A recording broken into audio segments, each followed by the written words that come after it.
Hello everyone. Today's tutorial will be on making your own charm necklace.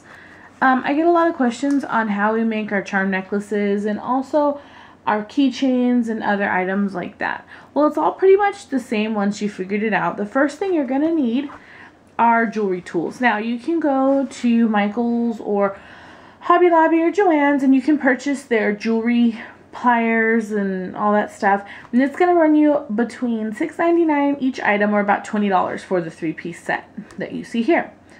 Or you can go to Walmart like me, and I dragged my hubby to the automotive department, or a man department as I call it, and you can get these for about $5 for the whole set. It's the same stuff, does the same thing, same tiny size. It looks complicated, but it's not. Apparently guys use jewelry stuff and they don't even know it. But I paid about $2 a piece because I wanted this particular one. These are the NooseNose.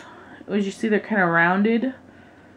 And you're going to need those. And these are the Needlenose, which are the tiny little sister to actual Needlenose size. Or as we call it, the clampy thing. And then the cutty thing, which is actually called the cutter. They did name one tool responsibly and easily.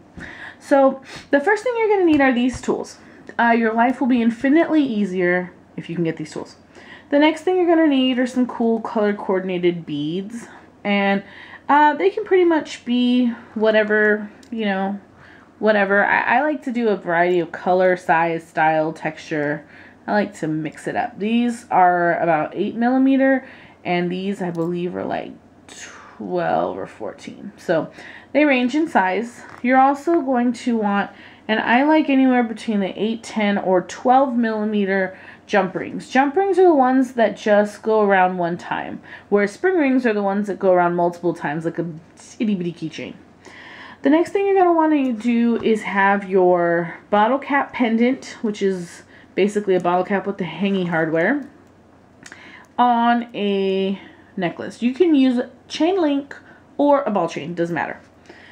And you're going to want to make sure that your necklace is exactly the way that you're going to have it. You want it to be closed ended so we don't lose any beads on accident. The next thing you're going to want to do is you're going to want to have these, and these are basically head pins. The one with the loop at the bottom is an eye pin. The ones without the loop and they have a little ball or flat piece are called head pins. And you're going to want those because they make sure that your items don't fall off. The next thing you're going to get are what we call spacer beads. Mine are, I believe, 2mm. They might be 4, I'm not sure.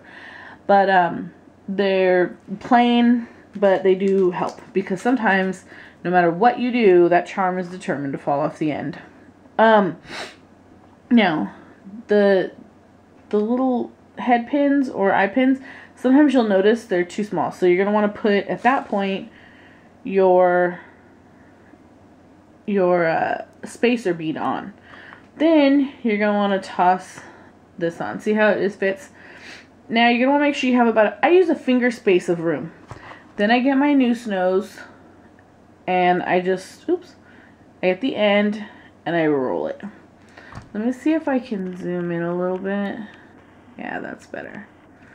So now we can kind of see where we're at here. So we get our tiny piece and we're going to want to make sure that we use our NooseNose and just curve it right around.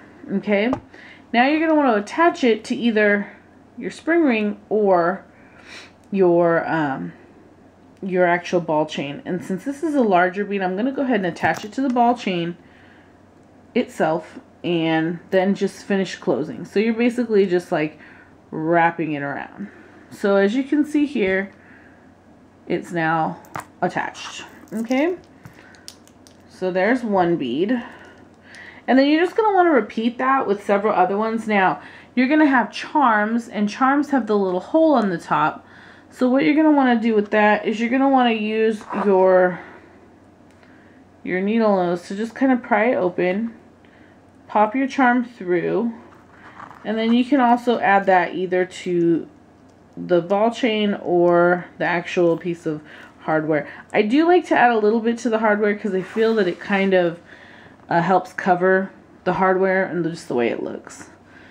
And you want to just make sure that your pieces fit and don't fall off the end. Okay, then you're going to want to take your NooseNose, and let's say that like this one is a little bit too long. I've just got a little bit too space. So what I do is I leave myself about a finger width of room, and I do that. And then I just turn around and I roll it. Okay, and I just add it right on there. And it'll help cover up the hardware if you do add a few onto the hardware, but you don't have to. That's just like how I feel. It just kind of covers it up a little. So then you have this really cute little, this one's a necklace, but it's a 24-inch size. And you've got these really cute little charms on here, which gives it a little bit more flavor. And then you just continue doing that all the way around. You can add as many charms as you want. You can add 1, 2, 5, 10. It really is about your personal preference and what you like. I've definitely like one of those people who's like the more the merrier. I love having a whole bunch of little charms and dangly things. I think they're cute. I like the different textures and stuff. But again, you know, it depends on what your fan base and what you actually prefer. And, you know, you may find that you're really into like matching more, where you want like all striped beads or whatever. It's all about your personal style, and people will love that about you. They'll love that your personal style really comes out in your items, and that's where I think, you know, everybody kind of makes their own mark, and is when they do things all different. So I think that's the fun part about charms, and it's really not as hard as it looks. And it's not as difficult, and it's really fun. And once you get a nice little bead collection going on, you're going to find that you get a whole lot of different items that'll look just super good together. And it's sometimes not even items you think will look good, but they just do, and you're just like, wow. So that's always a plus. So now, once you're all done and you've added all the beads that you want to add, you get them all on there, and you're going to see you have a really cute piece of custom jewelry. And it's really fun, and definitely, you know, I'm sure my friend will love it. So that is how we add charms on. It's fairly easy and just depends on what you like. So again, the tools that you're going to need are the Needlenose Pliers, NooseNose Pliers, and your cutter tool. Okay? And like I said, I use the ones that are like in the men's hardware department, and cost me about half the price, if not less. But the other ones will charge me. So hopefully you guys use that, and please feel free to add us on Facebook at facebook.com/mommyscraftyside and show us what you've done.